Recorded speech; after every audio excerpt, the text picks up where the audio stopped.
Hey everyone, and welcome to the Deep Dive. Today we're going to be tackling something that sounds pretty complex. Yeah. Consolidated financial statements. Yeah. But don't worry, we're here to make it understandable and, dare I say, Hopefully. even interesting. Yeah. Think of this as your crash course in deciphering the financial reports of those giant companies Right. with tons of subsidiaries. It's like looking under the hood of a really complicated machine. Mm-hmm. But instead of gears and engines, we're dealing with balance sheets and income statements. Exactly. Yeah. And to guide us through this financial maze, we're diving into a section from a document Okay. called Set Onja, Uh-huh. specifically focusing on International Accounting Standard 3, All right. or IAS 3 for short. IAS 3 is all about making sure companies present a clear and accurate picture of their overall financial performance, Okay.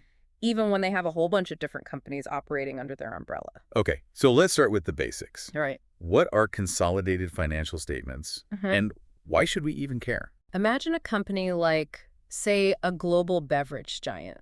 Okay. They might own brands of soda-bottled water juice, maybe even a tea company. Mm-hmm. Instead of just looking at the finances of the parent company, Right. consolidated statements bring all those subsidiaries together to show how the entire beverage empire is doing. So it's like seeing the forest instead of getting lost in the individual trees. Exactly. But IS3 goes deeper than just adding up all the numbers, right? Mhm. Seems to place a lot of emphasis on this idea of control.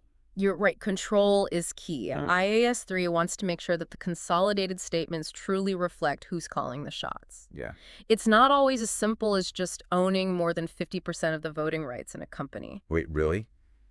There are other ways to have control without majority ownership. Absolutely. Wow. For example, a company could have contracts in place that give them significant influence over subsidiaries' decisions, even if they don't own a majority stake, or they could have the power to appoint key management personnel. So it's more about having the power to steer the ship even if you don't technically own the whole thing. Exactly. IS3 recognizes that control can exist in many forms, Right. and it's important to identify those situations to ensure the consolidated statements are accurate.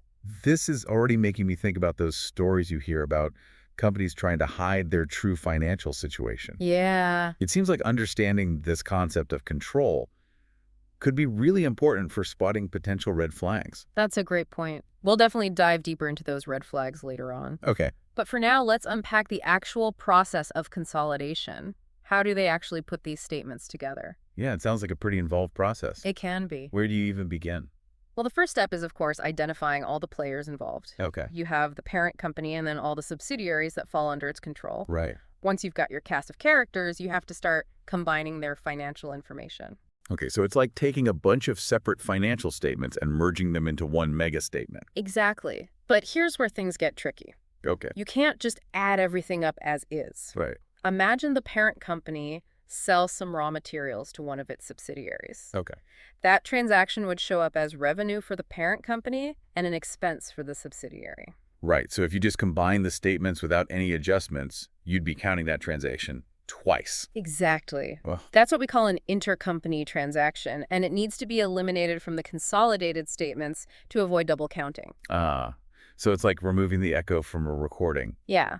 You need the sound, Right. but you don't want it to repeat unnecessarily. That's a great analogy. Eliminating these intercompany transactions is a crucial part of the consolidation process because it ensures that we're only looking at the real economic activity happening between the group and the outside world. This is fascinating.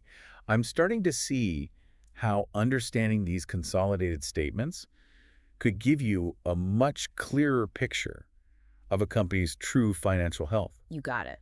So like peeling back the layers to see what's really going on beneath the surface. You're getting it, and there's still more to uncover. Okay. Remember those subsidiaries we talked about? Yes. They might all be using slightly different accounting methods or policies. Oh, right, because they could be operating in different countries or industries with their own specific rules and regulations. Exactly. So during the consolidation process, we need to make sure that everyone is speaking the same accounting language. Okay. We have to adjust for those differences to ensure we're comparing apples to apples. So it's not just about combining the numbers, it's about translating them into a common language so we can get a meaningful overall picture. Precisely. And there's one more piece of the puzzle we need to talk about. Okay. Non-controlling interests. Okay. I'm intrigued. What are those? Imagine our beverage giant owns 80% of that tea company we mentioned earlier. The remaining 20% would be owned by other investors. Okay. That 20% represents a non-controlling interest in the subsidiary. So even though the parent company doesn't fully own that tea company, Right. its performance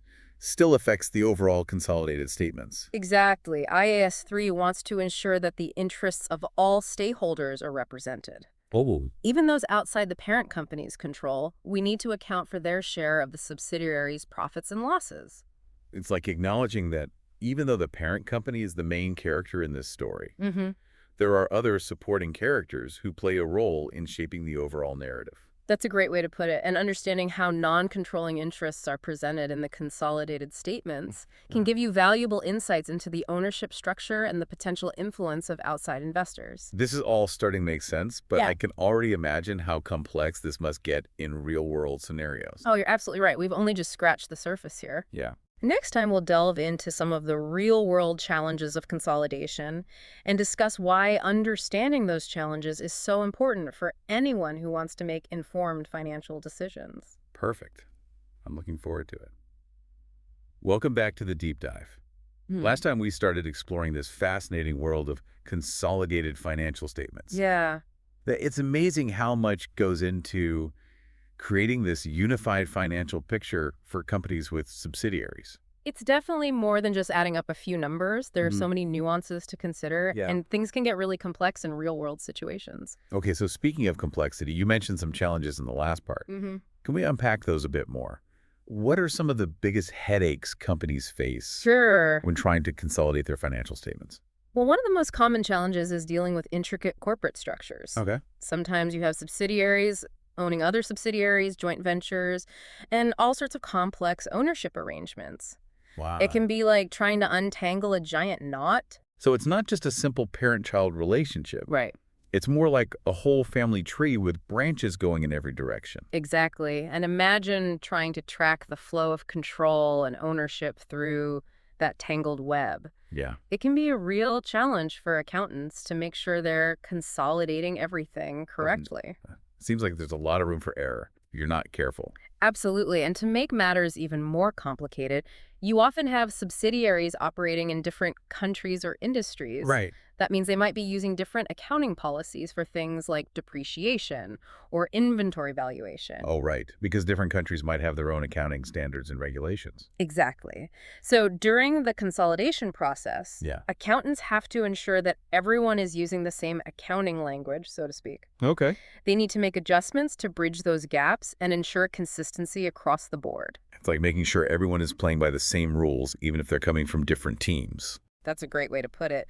And then there's the ever-present challenge of accurately eliminating those intercompany transactions we discussed earlier. Right. Those transactions that happen between the parent company and its subsidiaries, Yeah. we don't want to count those twice. Exactly. But Yeah. when you have multiple subsidiaries interacting with each other, Yeah. with potentially thousands of transactions happening within the group, it can be incredibly difficult to identify and eliminate all of them correctly. It's like trying to find a needle in a haystack of invoices and receipts. You got it. And if those intercompany transactions aren't eliminated properly, it can distort the final picture and Yeah. give investors and creditors a misleading view of the company's financial health. Okay, so we've got complex corporate structures, diverse accounting policies, and these pesky intercompany transactions. Right. Those are definitely some serious challenges. But I'm curious, why should we, the average people, really care about all this? Yeah. What's the big deal if there's a small error or inconsistency in a company's consolidated financial statements? That's a great question. Yeah. It's easy to think of this as something only accountants and finance professionals need to worry about. Right. But the truth is, these statements have implications for everyone. Okay, I'm listening. Why should I, as someone who might not be an accountant, care about the accuracy of these consolidated statements? Well, think about it this way. Let's say you're considering investing in a company. You want to know if it's a smart investment, right? Yes. Consolidated financial statements give you a much more complete picture of the company's performance Okay. than looking at the parent company's financials alone. Ah, so if one of their subsidiaries is tanking, but the parent company is doing well on its own, the consolidated statements would reveal that hidden risk. Exactly. Without those consolidated statements, you might be making investment decisions based on incomplete or even misleading information. I see your point, and I'm guessing this is equally important for creditors who are lending money to these companies. Absolutely. Imagine a bank is considering giving a loan to a company. Hmm. They need to assess the creditworthiness of the entire group, not just the parent company in isolation. Okay. Consolidated statements allow them to see the big picture, taking into account the financial health of all the subsidiaries before making a decision. So it's like looking at a borrower's entire financial ecosystem, not just their individual bank account. That's a great analogy, and it's not just about investors and creditors. These statements also play a crucial role for analysts who compare different companies and make recommendations, Hmm. as well as regulators who are tasked with monitoring the financial health of industries and the economy as a whole. Wow, so these consolidated statements have a ripple effect that extends way beyond the company itself. Precisely. And that's why it's so important for companies to get them right. Even a seemingly small error can have a significant impact on the decisions of various stakeholders. Okay, now I'm really starting to understand the why behind all this. Good. But let's talk about the what. Okay. Can you break down the actual statements themselves? What are the key components of a set of consolidated financial statements? Sure, there are four main statements that make up a complete set of consolidated financials. Okay. The consolidated balance sheet, the consolidated income statement, the consolidated statement of changes in equity, and the consolidated cash flow statement. Okay. Each one provides a different lens through which we can view the financial health of the entire group. Ooh, I like the different lenses, each providing a unique perspective on the same underlying reality. Exactly. The consolidated balance sheet is like a snapshot in time. Okay. It shows the combined assets, liabilities, and equity of the entire group at a specific date. Mm-hmm. It tells us what the group owns, what it owes, and how much the owners have invested in the business. So it's like a financial selfie of the entire corporate family. I love that. Then we have the consolidated income statement, which shows the group's combined revenues and expenses over a period of time, Well, revealing whether the group was profitable or not. this one sounds like a report card showing how well the company performed during the semester. Your analogies are spot on. Thank you. Next, we have the consolidated statement of changes in equity. Okay. This statement tracks how the group's equity, the ownership stake, has changed over time due to things like profits, losses, and new investments. So this statement shows the dynamic flow of ownership, how the pieces of the pie are shifting and changing. Precisely. And finally, we have the consolidated cash flow statement, which might be the most important one for many analysts. Okay. This statement is all about the movement of cash, showing how the group generated and used cash during the reporting period. Mm-hmm. It provides valuable insights into the group's ability to generate cash from its operations, invest in its future, and meet its financial obligations. So this one's like a financial GPS, tracking the inflows and outflows of cash throughout the entire corporate structure. Exactly. By analyzing these four statements together, Yeah. investors, creditors, analysts, and even everyday individuals can gain a comprehensive and nuanced understanding of a company's financial performance and position. They allow us to see beyond the surface and understand how all the different parts of the business work together as a cohesive whole. This has been incredibly insightful. Yeah. I'm starting to feel like I can actually read and understand these consolidated statements now. That's great. But I'm guessing there's still more to explore, right? You bet. Next time, we'll dive into some real-world examples and discuss some of the potential red flags investors should look for when analyzing these statements. Okay. We'll also talk about how understanding consolidated financial statements can help you make more informed decisions, whether you're an investor, a business owner, or simply a curious individual. Welcome back to the deep dive. We've spent the last two parts unpacking this complex world of consolidated financial statements. Yeah. From navigating tangled corporate structures Right? to deciphering those tricky intercompany transactions, we've covered a lot of ground. It's definitely been a deep dive Yeah. into the intricate world of corporate finance. For sure. But hopefully we've also made it clear why understanding these concepts is so crucial for anyone who wants to make informed decisions about businesses. Absolutely. And speaking of informed decisions, you mentioned last time that there are certain red flags investors should look for. Right. When analyzing consolidated financial statements, can you tell us more about that? What are some of the things that should raise eyebrows? Sure. One common red flag is when a subsidiary is consistently reporting losses that seem out of proportion Okay. to its size or industry. It could be a sign of operational inefficiencies, poor management, or even attempts to hide problems within the larger group. So even if the parent company looks healthy on the surface, Those consolidated statements could reveal that one of its subsidiaries is dragging the whole group down. Exactly. Investors need to pay attention to the performance of individual subsidiaries, not just the overall group numbers. Right. Another red flag is unusual or complex intercompany Right. transactions. While some level of intercompany activity is normal, excessively complicated, or opaque transactions can be a sign of attempts to manipulate earnings or shift profits around to minimize taxes. That makes sense. Like those shell games you see at carnivals. If Yeah, the movements are too fast and confusing, right. it's probably because they're trying to hide something. You've got it. Investors should also be wary of situations where a company has a large number of subsidiaries in tax havens Okay. or jurisdictions with lax accounting standards. It could be a legitimate business strategy, but it can also be a way to obscure financial activities or avoid taxes. So it's all about looking beyond the surface and digging deeper into the details to see if there are any inconsistencies or potential warning signs. Precisely. It's about being an informed and critical reader of financial statements. Mm-hmm. Don't just accept the numbers at face value, question them, analyze them, and look for patterns that don't quite add up. This has been incredibly insightful. I feel like I've gained a whole new level of understanding about how to assess a company's financial health. Good. But beyond just spotting red flags, how can understanding consolidated statements help the average person make better decisions in their own lives?